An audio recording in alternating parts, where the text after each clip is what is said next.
வணக்கம் India glitz cinema ரசிகர்களே.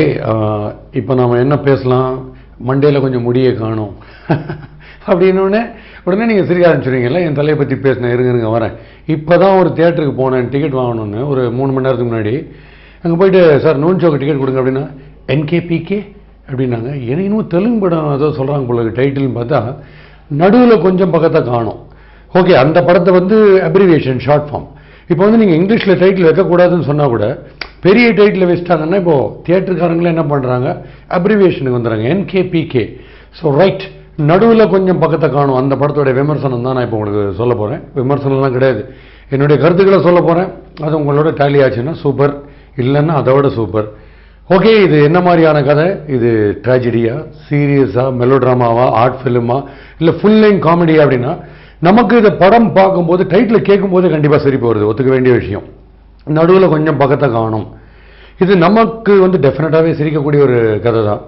But இந்த படத்தை வந்து எடுத்திருக்காரு, that is director Balaji Dharanidharan.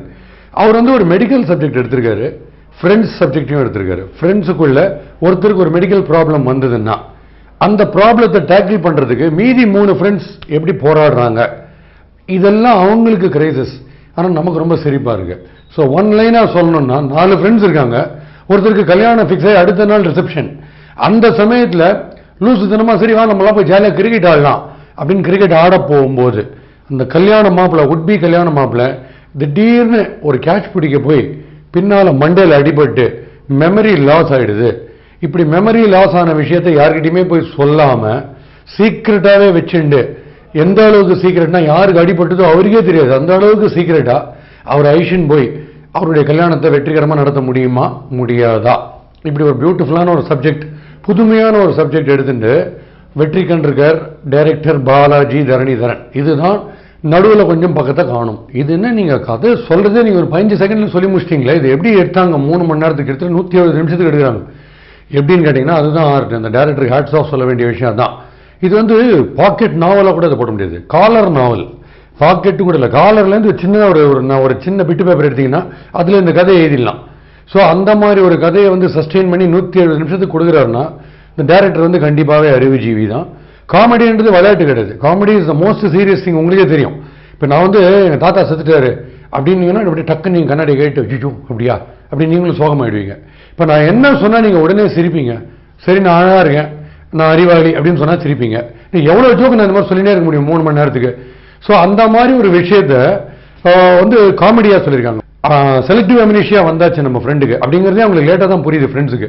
இந்த விஷயத்தை வீட்டுக்கு தெரியாமல் அந்த கல்யாணத்துக்கு அவன் கூடவே இருந்து அவனுக்கே தெரியாமல் அந்த கல்யாணத்தை நடத்தணும் அப்படின்றது எவ்வளோ பியூட்டிஃபுல்லான ஒரு விஷயம். அதை வந்து காமெடி கலந்து பிரமாதமாக பண்ணியிருக்காங்க. ஹேட்ஸ் ஆஃப்னு டேரக்டருக்கு நாம் எங்கெங்கெல்லாம் சொல்லலாம்னா, இந்த விஜய் சேதுபதின்ற ஹீரோ, பீஸா புகழ், அவர் ஒருத்தர் தாங்க நமக்கு தெரியும். இந்த ஸ்க்ரீனில் தெரிஞ்ச முகம் அவர் ஒருத்தர் தான், மற்ற யாருமே தெரிஞ்ச முகம் கிடையாது.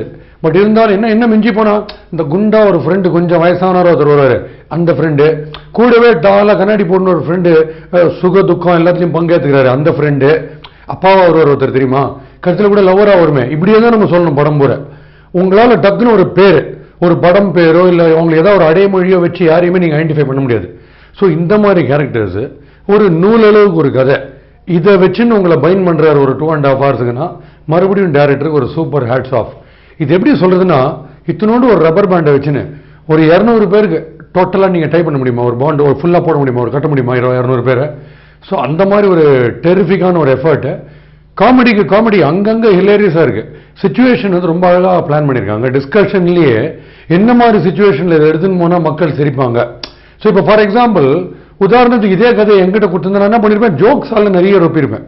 ஃபார் எக்ஸாம்பிள் இதே மாதிரி எனக்கும் அடிபட்டது தல்ல, ஒரு 1.5 வருஷத்துக்கு முன்னாடி அடிபட்டு ஹாஸ்பிட்டலில் அட்மிட் ஆனது ஸ்ட்ரெச்சரில் அப்படி தள்ளின்னு போகிறாங்க. நிறைய செலிபிரிட்டிஸ் நிற்கிறாங்க, சில பேர் திட்டுறாங்க மோட்டார் சைக்கிளில் போய் விழுந்ததுக்கு, சில பேர் வந்து என்ன பண்ணிட்டேன் நீ இந்த மாதிரி அப்படின்றாங்க. என்ன பேசுகிறாங்க, எதுக்கு நம்மளை ஐஷன் போகிறாங்க, நம்ம ஏன் அன்கான்ஷியஸாக இருக்கோம், நாம் அன்கான்ஷியஸாக தான் இருக்கோமா, என்ன நடக்குது அப்படின்னே புரியல. ஸோ அப்போ நான் என்ன ஜோக் அடிச்சேன்னா, எனக்கு வந்து சர்ஜரி முடிச்சுட்டு நான் படுத்துட்டு இருக்கிறச்சே ஒரு டாக்டர் கிட்டக்க வந்துட்டு நான் பாஸ்கி சுத்துதான்றார் நியூரோ. நான் கேட்டேன் எது ஃபேனான்னு கேட்டேன். நான் ஏன் திருப்பி எஃப்எம்ல பேசுகிற மாதிரி பேசுகிறேன், தலை சுத்துதான்னு கேட்குறேன் ஏன்னார். ஸோ அங்கேயும் எனக்கு வந்து ஜோக் தான் அடிக்க வருது. பட் இந்த சப்ஜெக்ட்ல ஸ்கிரிப்ட்ல அங்கங்க ஜோக் அடிக்கிறதுக்கு ஸ்கோப் இருந்தா கூட, பட் இந்த 4 ஃப்ரெண்ட்ஸ் மத்தியில் ஜோக் எதுவும் அடிக்காம ரியாலிட்டிலேயே போய் அதுல ஹியூமரை கொண்டு முடியும்னு காமிச்சிருக்காரு director Balaji. Hats off once again. இப்போ வந்து சீரியஸான படத்தை வந்து உங்களுக்கு கோட் பண்ணோம்னா 3ஆம் பிறை எடுத்த உடனே ஸ்ரீதேவிக்கு ஒரு ஆக்சிடென்ட் ஆகிடும். ஸோ அதில் வந்து மெமரி லாஸ் ஆகி செலக்டிவ் அம்னீஷியா வந்துடும். ஸோ கேர்டேக்கராக கமல் வருவார், கம்ப்ளீட்டாக பார்த்துப்பார். கடைசியில் அவங்களுக்கு குணமாகிற ஸ்டேஜில் கமல்ஹாசன் யாருன்னே அவங்களுக்கு தெரியாமல் போயிடும். ஸோ இந்த மாதிரி வந்து ஒரு சீரியஸான சப்ஜெக்ட் நீங்கள் பார்த்துருக்கீங்க 3ஆம் பிறை. பட் இதில் ஹீரோவுக்கு விழுந்துடுறாரு கிரிக்கெட் ஆடும்போது, தலையில் அடிபட்டுருது, பல விஷயங்கள் மறந்துடுது. ரொம்ப பழைய விஷயம்லாம் ஞாபகம் இருக்கு. ரீசெண்டாக யாரை லவ் பண்ணுறாரோ அதெல்லாம் மறந்து போச்சு. கூட இருக்கிற ஃப்ரெண்ட்ஸில் ஒருத்தரை மறக்குது, ஒருத்தரை ஞாபகம் இருக்கு. ஸோ இந்த மாதிரி சுச்சுவேஷனில் இந்த கல்யாணத்தை பண்ணி வைக்கலாமா, எப்படி பண்ணலாம் அப்படின்ற சுச்சுவேஷன் ரொம்ப ஹிலாரியஸாக யோசிச்சிருக்காங்க. மெடிக்கலாக யோசிக்கிறாங்க பார்த்தீங்களா. மெடிக்கலாக இப்படி ஒரு சப்ஜெக்ட், ஸ்டார் வேல்யூவே இல்லாத ஒரு subject, humour most difficult subject, இவ்வளோத்தையும் வச்சுட்டு ஒரு 3 hours உங்களை சஸ்டெயின் பண்ணுறாங்கன்னா இவங்க வந்து ஒரு ட்ரெண்ட் செட்டர், அங்கே ஒரு சூப்பர் டிக். ஸோ இந்த மாதிரி நாமளும் ஏன் யோசிக்கக்கூடாது அப்படின்னு பல புது புது இயக்குநர்களுக்கு கண்டிப்பாக தோணும். இந்த மாதிரி ஒரு சிம்பிள் சப்ஜெக்ட் எடுத்துக்கிறது, கன்ஃபியூஷனே இல்லாமல் ஸ்க்ரீன் பிளே பண்ணுறது, அதை நாம் ஏன் பண்ணக்கூடாது அப்படின்னு நிறைய பேருக்கு தோணும். ஹியூமரில் மட்டும் ஒரே ஒரு டிஃபிகல்ட்டி உங்களுக்கு சொல்கிறேன். அது வந்து நான் ஹியூமர் நிறைய எழுதுறதுனால சொல்கிறேன். இப்போ நான் வந்து ஒரு சுச்சுவேஷன் உங்களுக்கு சொல்கிறச்சே, கிரிக்கெட் ஆடும்போது பின்னால் போய் ஓதா இருப்பா, தள்ள அடிப்பட்டு கபாலம் கைண்டிக்குது. அதுக்கப்புறம் நான் யார், இப்போ எங்கே இருக்கேன், எனக்கு என்ன ஆச்சு, அப்படி இப்படின்லாம் சினிமாவில் ஹீரோயின் மயக்கம் தெளிஞ்சோன்னு கேட்பாங்களே, அந்த மாதிரி நான் சொல்லும் போது நீங்கள் ஆணும் மாய பொழந்து சிரிப்பீங்க, எல்லாம் ரைட்டு. பட் இதே சுச்சுவேஷனை நீங்கள் வந்து கேமரா முன்னாடி சீனாக எடுக்கும்போது நமக்கு அந்த ஸ்க்ரீன் பிளேயில் ரொம்ப சிரிப்பு வராது. பட் அதெல்லாம் மீறி இதில் சிரிப்பை பிரமாதமாக கொண்டு வந்திருக்காரு டேரக்டர். இதில் எங்கே வந்து சூப்பராக சிரிப்பை கொண்டுறாருன்னா, டயலாக்லையோ இல்லை வந்து கவுண்டர் டயலாக் கொடுக்கறதுலையோ அதில் சிரிப்பு வரல. ஒரு சுச்சுவேஷனில் மாட்டிண்டு யாராவது ஒருத்தர் ஏதாவது பேசும்போது ரியாக்ஷனில் ஷாக், கண்ணை பொழந்து அப்படி பார்க்கறது, அப்புறம் தோடா சரி சரி அப்படின்னு ரியாக்ஷன்ஸ் இருக்கு பாருங்க. இந்த ரியாக்ஷனில் வந்து பிரமாதமாக ஸ்கோர் பண்ணுறாரு director. So hats off to the director once again. பொய் சொல்ல போகிற படம் நீங்கள் பார்த்துருப்பீங்க. நான் நட்சத்திரனால சொல்ல, நான் அதில் பண்ணது சீரியஸ் ரோல். பட் பொய் சொல்ல போகிறோம் வந்து கோஸ்லா கா கோஸ்லான்ற ஹிந்தி படத்தோட ரீமேக் தான், சீன் பை சீன். அதுலேயும் பார்த்தீங்கன்னா செகண்ட் ஹாஃபில் மௌலியை வந்து ஒரு பொய் சொல்லணும், ஒரு பயங்கர டேஞ்சரஸான வில்லன் கிட்ட போய் மாட்டிட்டு பொய் சொல்லி இல்லாத லேண்டை இருக்கிற மாதிரி விற்கணும். எப்படி விற்கிறாரு? ஸோ லேண்டே கிடையாது, எல்லாமே புறம்போக்கு லேண்டு. அதை வந்து சொந்தமான லேண்டா டாக்குமெண்ட்ஸை நான் தான் ஃபேப்ரிகேட் பண்ணி கொடுப்பேன், பண்ணி கொடுத்து கம்ப்ளீட்டாக நம்ப வைப்போம். ஸோ இந்த சுச்சுவேஷனை நம்ப வைக்கிறதுக்கு பாருங்க, நாங்கள் வந்து இக்கட்டான சூழலில் இருப்போம், ஆனால் பார்க்குறவங்க சிரிச்சுன்னு இருப்பாங்க. ஸோ இந்த மாதிரி பிரில்லியண்டான சுச்சுவேஷனை கிரியேட் பண்ணது சூப்பர் விஷயம். அது ஒன்று. Hero, coming to hero Vijay Sethupathi. நான் உங்களுக்கு சொன்னேன், பீஸாலேயே இந்த பயந்த சுபாவம், ஒரு மாதிரி காம்ப்ளெக்ஸ்டு கேரக்டராக இருக்காரு, பேய் பயம் இருக்கிற ஒரு கேரக்டர், அதில் அசத்தி இருந்தார். ஸோ அவருக்கு வந்து ஆக்டிங் டேலண்ட் எனார்மஸாக இருக்குது, ஒன்றும் டவுட்டே கிடையாது. இந்த படத்துலையும் பிரமாதமாக ப்ரூவ் பண்ணியிருக்காரு. ஏன்னா ஹீரோவாக அந்த 4 பேர் மத்தியில் வராரு, வந்தாலும் அந்த ஆக்சிடென்ட்டுக்கு அப்புறம் ரொம்ப பேசுறதோ இல்லை பயங்கரமாக வந்து ஒரு மெலோ ட்ராமா பயங்கர ஆக்டிங்லாம் பண்ணுறதுக்கான ஸ்கோப் இருக்கிற கேரக்டர் கிடையாது. சாந்தமாக படுக்கையில் படுத்துட்டு, என்ன ஆச்சு, நீ அச்ச, நான் பின்னாடி போய் ஊழ்ந்தேன், பின்னால் மெடுலா ஆப்ளம் கேட்டாலும் அடிபட்டுது அப்படிங்கிற விஷயத்தை ஒரு 15 தடவை ரிப்பீட் பண்ணினே இருக்காரு. ஒவ்வொரு தடவையும் கிளாப் பண்ணுறாங்க எல்லாரும், ஒவ்வொரு தடவை அதை ரிப்பீட் பண்ணும்போதும். ஏன்னா எந்தெந்த சிச்சுவேஷனில் இதை சொல்கிறாரோ அப்போ மற்றவங்கலாம் டென்ஷன் ஆகிறாங்க. லவ்லி சீன்ஸ்லாம் வச்சுருக்காங்க.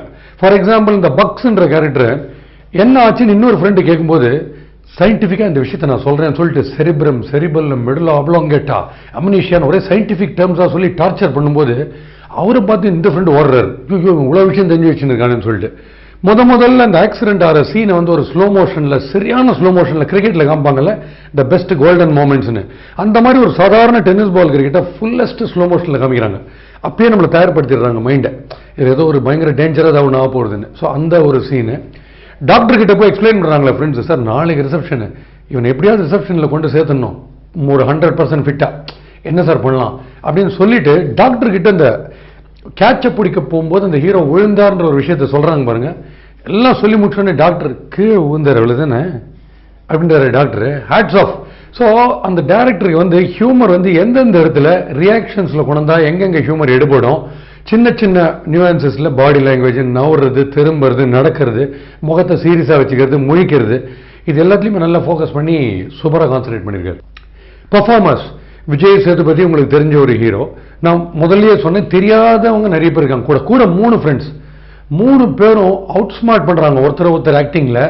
அதிக பிரசங்கத்தனமா ஒரு ஜர்க்கு அதெல்லாம் கிடையாது. கை கால் ஆடுறது, பஞ்ச் டயலாக், மாமே அப்படிங்கிற எதுவுமே கிடையாது. நேச்சுரலா அந்த சிச்சுவேஷன்ல யார் யார் என்னென்ன பேசுவாங்களோ. இத்தனைக்கும் அதில் வந்து ஏஜ் குரூப் என்னன்னு கேட்குறீங்களா? டீனேஜர்ஸ் மாதிரி சும்மா அடிக்கடி ஜோக் அடிக்கக்கூடிய ஸ்டேஜும் கிடையாது. காலேஜில் படிப்பெல்லாம் முடிச்சு ஆஃபீஸ் சேர்ந்து ஒரு மிடில் ஏஜ்டு ஏஜ் குரூப். அந்த ஹோல் குரூப் ஒரு பஞ்சதந்திரத்தில் ஒரு 5 பேர் வராங்க பாருங்க. பட் அந்த 5 பேர்லேயே 5 பேரும் ஹியூமர் தெரிஞ்சவங்க. இதில் 4 பேருக்கு வந்து எந்த அளவுக்கு வந்து ஹியூமர்ல வந்து ஊறி இருக்காங்கன்றது நமக்கு தெரியாது. ஸோ அவங்க கிட்டே இருந்து ஹியூமர் எக்ஸ்ட்ராக்ட் பண்ணது மறுபடியும் டைரக்டர் ஸ்கோர் பண்றாரு. பஞ்சதந்திரம் படத்தை நான் எது கோட் பண்ணேன்னா, அங்கே வந்து டாப் ஹியூமரிஸ்ட் 5 பேர் இருக்காங்க, நல்ல ஹியூமர் தெரிஞ்சவங்க. கூட 2 பவர்ஃபுல் ஹீரோயின்ஸ், சிம்ரன் இருக்காங்க, ரம்யா கிருஷ்ணன் இருக்காங்க. ஸோ அவங்க எல்லாரும் இந்த ஒரு ஸ்டார் கலப்பு, டோட்டலாக கலவை இருக்கு. அந்த ஸ்டார்ஸ் கலக்கிறது ஒரு பெரிய விஷயம் கிடையாது, பிகாஸ் அவங்களாம் ஊறினவங்க நடிப்பில். பட் இந்த மாதிரி ஒரு குரூப் நீங்க யோசிச்சு பாருங்க. 75 to 80% ஆஃப் த மூவி லேடிஸே கிடையாது, லேடி ஆர்டிஸ்டே கிடையாது படத்தில். ஃபுல் அண்ட் ஃபுல் மேல் டாமினேட்டட் சப்ஜெக்ட். நீங்க எங்கேயா பார்த்துருக்கீங்களா? ஒரு டிராமாலேயே 4 ஆண்கள் ஸ்டேஜில் வந்துனே இருந்தாங்கன்னா வயசானவங்களே 10 பேர் இருந்து போடுவாங்க. என்னப்பா ஒரு ஃபிகர் கூட இல்லை டிராமாவில் அப்படின்ட்டு. பட் இந்த படத்தில் 70 to 80% ஆஃப் த ஸ்டோரி பெண்ணே கிடையாது. ஹீரோயினும் வராங்க, கடைசி ½ அன் ஹவர் தான் வராங்க. கல்யாண பொண்ணா வந்து நின்றுனே இருக்காங்க. ரொம்ப பெரிய டயலாக் இல்லை அவங்களுக்கு பேசுறதுக்கு. ஸோ அப்போ நீங்கள் யோசிச்சு பாருங்க, கம்ப்ளீட்டாக story element, situation, humour and no star value, இதை நம்பி படத்தை எடுத்திருக்காங்க. அதில் எங்கே வந்து சக்ஸஸ் தெரியுதுன்னா, இப்போ ஒரு 200 சீட் கெப்பாசிட்டி இருக்கிற ஒரு ஆடிட்டோரியமில் நான் போய் படம் பார்க்குறேன். எனக்கு வந்து எங்கிட்ட வந்து நிறைய பேர் படத்தை வந்து பேசுகிறாங்க. பட் அது வந்த ஆடியன்ஸில் 75% வந்து லேடிஸ். ஸோ கண்டென்ட் வந்து ரொம்ப நல்லா இருக்கு, ஃபேமிலியோட உட்காந்து பார்க்கலான்ற ஒரு நியூஸ் வந்து நல்லா ரீச் ஆயிருக்கு ஃபேமிலி லெவலில். ஸோ அது வந்து ரொம்ப பெரிய ப்ளஸ் பாயிண்ட் இந்த படத்துக்கு. நான் ஆக்டிங் டேலண்ட் உங்களுக்கே சொன்னேன், அதுலேயும் கொஞ்சம் பெருசு. அதாவது ஹீரோவுக்கு லேட்டர் ஸ்டேஜ் ஆஃப் லைஃப்ல ஒரு 4-5 வருஷமா கூட ஆஃபீஸில் ஒர்க் பண்ணுற ஒரு ஃப்ரெண்ட் ஒருத்தர் வர்றாரு, பக்ஸ்ன்ற பேரில். பகவதின்ற பேரை பக்ஸ்ன்னு கூப்பிடுறாங்க. அவர் வந்து நிறைய விஷயம் தெரிஞ்சவர். உள்ளூர ஒரு சின்ன பயம், விஷயத்த சொல்றதுக்கு பயம், பிரச்சனையில மாற்றுறதுக்கு பயம். பின்னாலேருந்து ஒரு நாயகன்ல வர ஐயர் கேரக்டர், அந்த மாதிரி விஷயம்லாம் தெரியும், ஆனா ஒரு சின்ன பயம். இந்த மாதிரி ஒரு கேரக்டரைசேஷன் அந்த பக்ஸ்ன்ற கேரக்டர். அவர் தான் ரொம்ப பிரில்லியண்டா பெர்ஃபார்ம் பண்றாரு. கூட இருக்கிற மீதி 2 ஃப்ரெண்ட்ஸும் பிரமாதமா கலக்குறாங்க, அவங்க அவங்களுடைய ஓன் வேல கலக்குறாங்க. ஸோ இந்த whole group of friends, friendship element, ஃப்ரெண்டுக்காக எப்படி உயிரை கொடுக்குறாங்க, இக்கட்டான சூழலில் மாட்டின்னு எப்படி சிரிப்பு மூட்டுறாங்க, சென்டிமெண்ட்ஸ், இவ்வளோ விஷயத்தையும் ரொம்ப அழகான ஒரு மிக்ஸாக கொடுத்துருக்காரு டைரக்டர். என்னங்க நீங்கள் படத்தை பற்றி கொட்டுன்னு கொட்டுறீங்களா? என்ன நெகட்டிவே கிடையாதா? நெகட்டிவ் இருக்குங்க. நெகட்டிவ்க்கு அப்புறம் தானே டபுள் பாசிட்டிவ் ரெடியாகி அதுக்கப்புறம் படம் உங்களுக்கு வருது. கடிக்கிறேன்னா இருக்கு, கண்டிப்பாக நெகட்டிவ் இருக்கும். எதுலன்னு பார்த்தீங்கன்னா, ஃபர்ஸ்ட் ஆஃப் ஆல் இது வந்து அப்சல்யூட்லி நம்பவே முடியாத ஒரு சப்ஜெக்ட். ஒரு கல்யாண மாப்பிள்ளையை கொண்டு போய் நிற்க வச்சு மணமேடையில் பொண்ணுக்கு கூட தெரியாத அளவுக்கு மாப்பிள்ளைக்கு ஒரு ப்ராப்ளம் இருக்குன்றது, பையன் வீடு பொண்ணு வீடு யாருக்குமே தெரியாது, செலக்டிவ் அம்னீஷியான்றது, நேற்றுக்கு டெவலப் ஆன செலக்டிவ் அம்னீஷியாவை மறைகிறது. அதுக்கப்புறம் வந்து பையனை ரொம்ப நாளையா காணுமேன்னு யாருமே போலீஸில் பரபரப்பாக கம்ப்ளைண்ட் கொடுக்காம டோட்டலாக இந்த விஷயத்தை அப்சல்யூட்லி மறைக்கிறது, எல்லாமே ரைட்டு. ஸோ இப்போ வந்து மெடிக்கல் ப்ராப்ளம் இவருக்கு இருக்கு அப்படின்ற பதப்பதைப்பு, இதை போய் டாக்டர்கிட்ட கேட்டு இதை எப்படி மறைக்கிறது அப்படின்னு மெடிக்கல் ஆங்கிள் போகும்போது வரக்கூடிய அந்த சிரிப்பு, மாப்பிள்ளையை வந்து தயார்படுத்தி கல்யாணத்துக்கு எடுத்துன்னு போறாங்களே மன மேடைக்கு, அந்த இடத்துல இந்த சிரிப்பு வரல. ஏன்னா இது வந்து கம்ப்ளீட்டா ரியாலிட்டி, கல்யாணம், ஏகப்பட்ட கேரக்டர்ஸை கன்வின்ஸ் பண்ணுங்கிறச்சே படம் சீரியஸா போயிடுது. சீரியஸா போக ஆரம்பிச்சதுக்கு அப்புறம் படம் வந்து ஸ்டாட்டிக்கா ஒரே இடத்துல நிற்குது கடைசி 1/2 மணி நேரம். ஸோ லாஸ்ட் 1/2 மணி நேரம் எப்படின்னா, ஒரு கார் நல்ல ஸ்பீடா போயிட்டு கிராண்ட் ப்ரீ மாதிரி திடீர்னு பீச் மணலில் போயிட்டு ஒரே இடத்துல டயர் சுத்தினே இருந்தா எப்படி இருக்கும், மண்ணு மட்டும் போயினே இருக்கும், ஆனா வண்டி நவரவே நவராது, ஜனவாச கார் மாதிரி ஆயிடும். ஸோ அந்த பிரச்சனை கடைசி 1/2 மணி நேரத்தில் இருக்கு. ஏன்னா கல்யாண மணமேடையில் நீ தான் மச்சி மாப்பிள்ள நான் சொன்ன கேளுன்ற மாதிரி அந்த செலக்டிவ் அம்னீஷியா வந்த ஹீரோவை நிற்க வச்சு பொண்ணு பக்கத்தில் விதவிதமாக கஷ்டப்பட்டு மேனேஜ் பண்ணுறாங்க சிச்சுவேஷனை, ஒவ்வொருத்தர்கிட்டையும் சமாளிச்சு. எந்த அளவுக்கு வந்து மேடையில் நிற்கிறாங்கன்னா, நியாயமாக அந்த டயத்துக்கு சினிமா டயத்தில் ஸ்க்ரீன் டைமில் குழந்தையே பிறந்திருக்கணும் அந்த அளவுக்கு. ஆனால் அது ஒரு சின்ன ரிசப்ஷனே அவ்வளோ தூரம் போயினே இருக்கு ஒரு 1/2 மணி நேரமா. ஸோ பாலாஜி தரணிதரன் தன்னுடைய திங்க் டேங்கோட பிரமாதமாக யோசிச்சிருக்காரு. 65 to 70% ஆஃப் த மூவி வரைக்கும் ரொம்ப பிரமாதமாக சுச்சுவேஷன்ஸ் யோசிச்சிருக்காங்க. Serious situations which will evoke laughter, அது ஓகே. ஸோ கடைசி 30 மினிட்ஸுக்கு ஐ திங்க் அவங்க கோட்டை விட்டாங்க நினைக்கிறேன். ஜஸ்ட் மேடையிலேயே நிற்க வச்சு சும்மா முகத்தில் டென்ஷனை காமிச்சுனே இருந்தால் போகிறோம் அப்படின்ற மாதிரி ஒரு ஃபீல் வந்திருக்காங்க.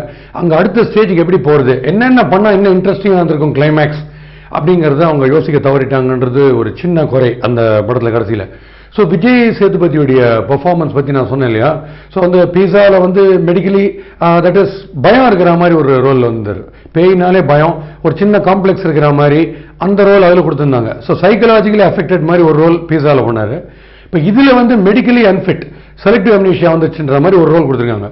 பட் இதில் என்ன ஒரே ப்ராப்ளம்னா, 2 படமும் நல்லா கிளிக் ஆகிருக்கு அவருக்கு. பட் என்ன பண்ணுவாங்க, கொஞ்ச நாளில் பிராண்ட் பண்ணுவாங்க. ஸ்டோரி டிஸ்கஷனில் என்ன பண்ணுவாங்க, சார் நம்ம ஹீரோக்கு ரெட்ரோகிரேட் அம்னீஷியா, ஆஸ்பெர்கர் சிண்ட்ரோம், இல்லை சவுத் இந்தோனேஷியா அப்படின்னு ஒரு வியாதி இருக்குது சார், அப்படி ஏதாவது ஒன்று சொன்ன உடனே இல்லை சார் இது நம்ம விஜய் சேதுபதி தான் சார் கரெக்டு, கொஞ்சம் ஒரு மாதிரி நமக்கு அஃபெக்டடாக இருந்துட்டு காமன் அடிக்கணும்னு அவர் தான் சார் சூப்பர் அப்படின்னு சொல்லி பிராண்ட் பண்ணுவாங்க. ஸோ அதனால் விரைவிலேயே என்னுடைய ஆசை என்னென்னா, விஜய் சேதுபதி வந்து வேறு ஏதாவது ஒரு பயங்கர என்டர்பிரைசிங்காக கலகலப்பாக ஒரு கேரக்டர் ஏதாவது ஒன்று பண்ணிடணும் உடனே. ஏன்னா அது பிராண்ட் ஆகிடக்கூடாது, இந்த டைப் ஆஃப் ரோல்ஸ்னால் இவர் தான் பண்ணுவார் அப்படிங்கிற மாதிரி. ஸோ அந்த விஷயத்தில் அவர் கொஞ்சம் கேர்ஃபுல்லாக இருக்கணும். மியூசிக்கு பெரிய ஸ்கோப் இல்லை, ஒரு பாட்டு முதல் பாதியில், 2வது பாதியில் ஒரு பாட்டு வருது. ரீரெக்கார்டிங்கே கூட பார்க்கும்போது எனக்கு மறுபடியும் பொய் சொல்ல போகிறோம்ல இருந்த அந்த சஸ்பென்ஸு, அதுக்கப்புறம் அந்த மொழிக்கர்ச்சி, அந்த வர பிட்ஸ், மியூசிக் பிட்ஸ், இதெல்லாம் பிஜிஎம்லாம் பார்க்கும்போது மறுபடியும் பொய் சொல்ல போகிறோம் படம் தான் ஞாபகம் வருது. ஸோ இந்த மாதிரி ஒரு அட்டெம்ப்ட்டுக்கு எல்லாருமே சேர்ந்து ஒரு ஹேட்ஸ் ஆஃப் சொல்லி கைத்தட்ட வேண்டியதான். ஏன்னா கம்மி star value and full length comedy subject, thin one line, ஒரு சீரியஸான ஒரு தின் ஒன் லைனை ஒரு 3 மணி நேரத்துக்கு காமெடியாக கதை சொல்ல முடியும்னா இந்த ஒரு டைரக்டர் பர்டிகுலராக ஒரு தனி மார்க்ஸ் வாங்குறாரு, Balaji Dharanidharan. Hats off to you. So first ஹாஃப்லேருந்து கிட்டத்தட்ட படம் முடிகிற ஒரு கடைசி 30 மினிட்ஸ் வரைக்கும் ஹியூமரில் ரொம்ப பிரமாதமாக கொண்டு போன இவங்க கடைசி ½ அன் ஹவரில் தான் கொஞ்சம் ஸ்டாட்டிக்காக அந்த மண்ணில் மாட்டின வண்டி நான் சொன்ன பாருங்க. ஸோ முடிவாக இந்த படத்தை பற்றி நீங்கள் என்ன சொல்கிறீங்க அப்படின்னு கேட்டிங்கன்னா, NKPK நடுவில் கொஞ்சம் பக்கத்தை காணும், NKPK டபுள் ஓகே, அதில் ஒன்றும் டவுட்டே கிடையாது. பட் நடுவில் கொஞ்சம் பக்கத்தை காணும், கடைசியில் கொஞ்சம் கதையை காணும், அது ஒன்று தான் கொஞ்சம் வருத்தமான விஷயம். But otherwise hats off to Balaji Dharanidharan அந்த என்டையர் டீம். Great show. அடுத்த கதை இன்னும் சூப்பராக, இன்னும் நிறைய சிரிக்கிறதுக்கு நாங்களாம் ரெடியாக இருக்கோம். Most welcome.